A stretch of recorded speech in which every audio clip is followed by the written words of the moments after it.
I'm Lynette Espinal, and this is Ten Face Show, and we are the National Black Theater in Harlem. And these are two of the stars of the movie. We've seen Kiana before, and this is Kevin. He was the father in the movie, and Kiana was the daughter. And I really enjoyed the movie. It was really, really good. Congratulations. So tell us a little bit about the movie. First of all, talk to us about yourselves. Kevin? Well, I'm an actor. I've been acting for about 10, 15 years now. Started back in church, honestly, and been doing it ever since, off and on. Studied with Roger Simon for a couple years. Now I'm into Shakespeare. We did Othello a few months ago. Came here in the first last year. So I'm trying to do more stage work, and this is actually my first feature film. So it's a plus to have it turn out this way, and it's great. It's a fantastic experience. And how do you prepare for the role? Honestly, the role was so much like myself, I didn't have to prepare at all. I mean, it just felt natural to me. And I tried to bring my own natural instincts from my own experiences into my own personality itself into the role. That way it just becomes totally natural for me without any particular, any preparation at all. I really enjoy the part where you're going up the stairs, after you're dead. That's like my favorite part of the movie. How was that? How was it done? Well, actually, all credit goes to the cinematographer and the person who was shooting, Scott Robinson. He was able to create the whole heaven scene with white lights in the actual stairwell, to make it look as if I was coming out of heaven. And he did it so well. What a masterful job he done. All credit goes to him for how he made it look. It was just fantastic. There's one part that you were really great, the part when you're crying and reaching for him, where it's oh, white. That was really impressive. Do you do any special preparation for that, as far as crying and all that? Well, before the role, I was trying to think of the worst thing that could happen to me, and which is probably losing my father. So it was realistic to me, So. Yeah. Well, thank you so much for being here with us tonight. Here we are with the pastor. Are you a real pastor? Yes, I am. I'm a real pastor. Oh my God. And where at? Where is your church? It's at 146th Street in Harlem. And so he played the pastor in the movie, and you did an amazing job. Honestly, we enjoyed the movie, and it was really well done. I really enjoyed the whole how she put it together and everything. What can you tell us about the movie? Well, it was a good movie based on, when you do things that's based on fact and reality, it makes it a little bit better. So, it was heartfelt, so it was good. Great job in the film. It was extremely inspiring. So I wanted to know, how did you become connected with the film, and how do you know Gretchel? Well, Gretchel came to the hip-hop church, and she saw me, and she knew Curtis Blow, so she asked me to do it, and I said, okay. So that's how I really got involved with the whole thing. What I found really cool is the music that you were actually playing in your church. Is that something that you play usually all the time, or is it's that modern that you're playing Kanye West? Well, what you saw in the film was our hip-hop church. Okay. That's on Thursday nights. So that was the actual hip-hop church service that was going on as they were filming. So it was actually, we were in the church at the same time they were filming. So yeah, we do play Kanye West and Hip Hop Church. That's excellent. I want to come up there sometime. So the last scene was particularly poignant when I believe the character, she comes in and she finally reconnects with you and reconnects with the church. What do you think about that scene, and what kind of message does that send to the viewer? Well, what was so strong about it to me is she hadn't been in church in a while. She had given up hope and everything was lost and she didn't want to do anything. And then, after that dream, she came back to church and she was smiling, and I saw her and I was like, yeah, all right. So my talk worked. So Exactly. You had a profound influence over the character. And you're such a great actor as well. So do you think you'll do more acting after this? I don't know. We'll see. We'll see. The scene in which you were crying in the kitchen was so poignant and it was so powerful. One of the questions that I wanted to ask you was, how did you feel about your deceased husband at that moment? I knew you were upset and I knew you were sad, but what was your feelings towards him? I think at that point, because everything is still so fresh and new, you're angry and disappointed and fearful.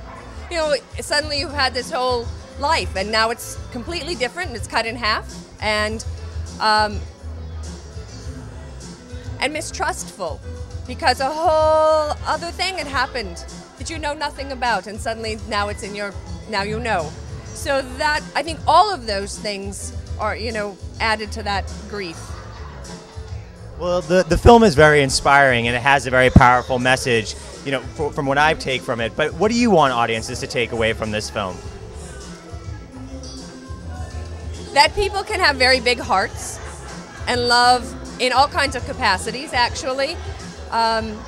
He was a very loving man, and even though I think probably as the wife, as the character, you're not really happy about him having another family and another child, he really loved them.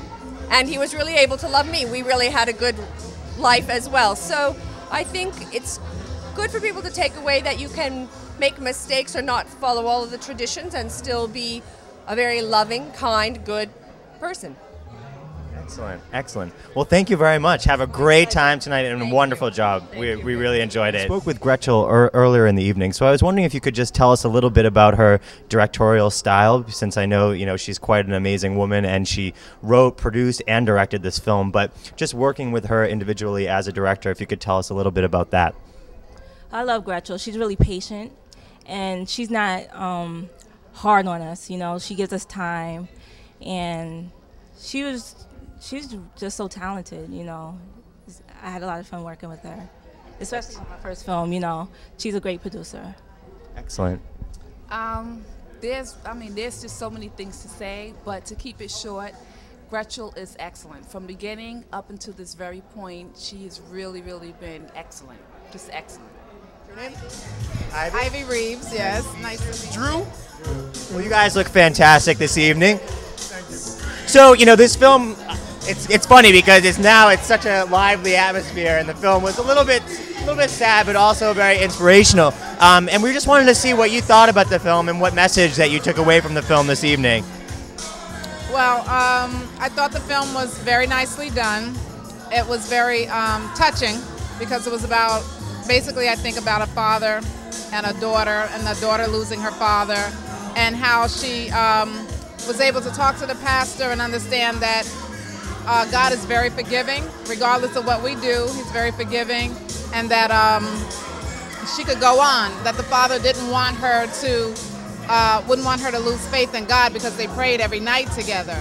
So it's just about, to me, it was about keeping faith in God and staying strong, even though you have losses, God, and even if you didn't live a perfect life, God is a forgiving God, and and you should go on, and do the things that your father wanted you to do. At least that's what I got from it.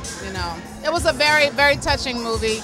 I think the actors did a very nice job, and I was happy to meet the writer, a director. Yeah. And how did the film touch you, and in what ways? Well, without being redundant, it was a very emotional. It was, and it was, and the thing. I'm glad you said that, because watching the film, I saw me and my daughter, because my daughter's like 23 years old.